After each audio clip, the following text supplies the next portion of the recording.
कि वो देश की उन्नति के लिए अपने मताधिकार का प्रयोग जरूर करें। कि 50% वोटिंग हुई है तो ये कम क्यों हुई, या तो गर्मी का ले लो आप उस एरिया की, या जो पब्लिक है वो युवा समेत वो बूथों पे नहीं पहुंच पाए।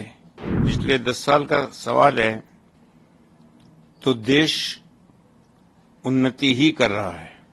राम मंदिर का एक मुद्दा हो सकता है, लेकिन उसको इलेक्शन से नहीं जोड़ा जा सकता।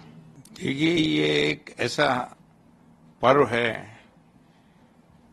कि भारतवासियों को, मैं राजस्थान की बात नहीं कर रहा हूं, भारतवासियों को, जो नई जनरेशन है जिनकी एज 18 साल से ऊपर हो गई है और जो वोट देने के लायक हैं और उनको अधिकार मिल गया है वोट देने का, उनका परम कर्तव्य बनता है कि वो देश की उन्नति के लिए अपने मताधिकार का प्रयोग जरूर करें।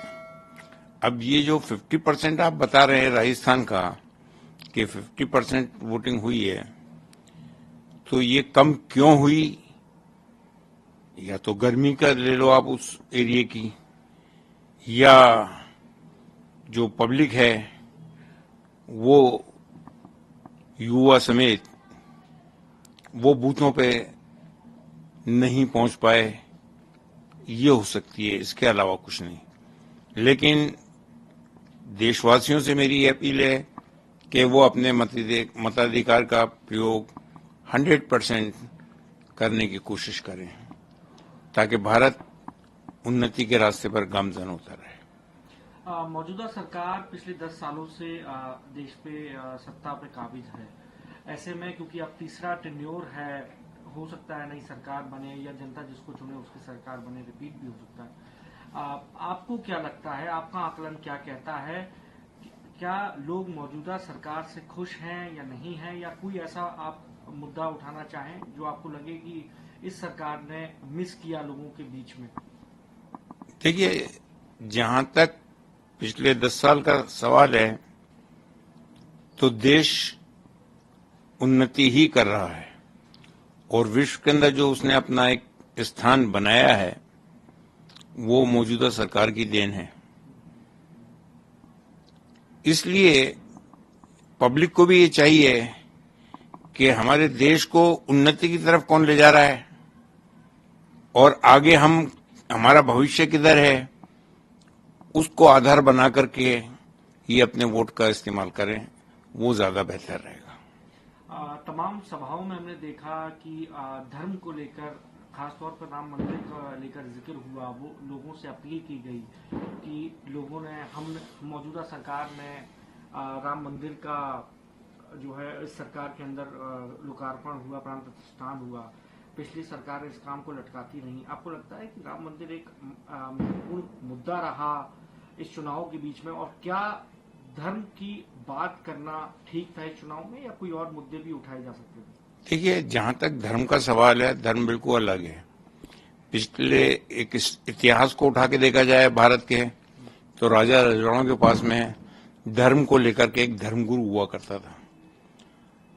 कभी भी कोई क्राइसिस उनके राज्य में होती थी, उनके कार्यकाल में होती थी, तो वो अपने धर्मगुरु से परामर्श लेकर के वो निर्णय दिया करता था। यही कारण था कि उनका राज्य, उनका कार्यकाल अमन के अंदर रहा, शांतिपूर्वक उन्होंने अपना कार्यकाल पूरा किया। अब ये मौजूदा इसमें आप जो कह रहे हैं कि राम मंदिर का एक मुद्दा हो सकता है, लेकिन उसको इलेक्शन से नहीं जोड़ा जा सकता।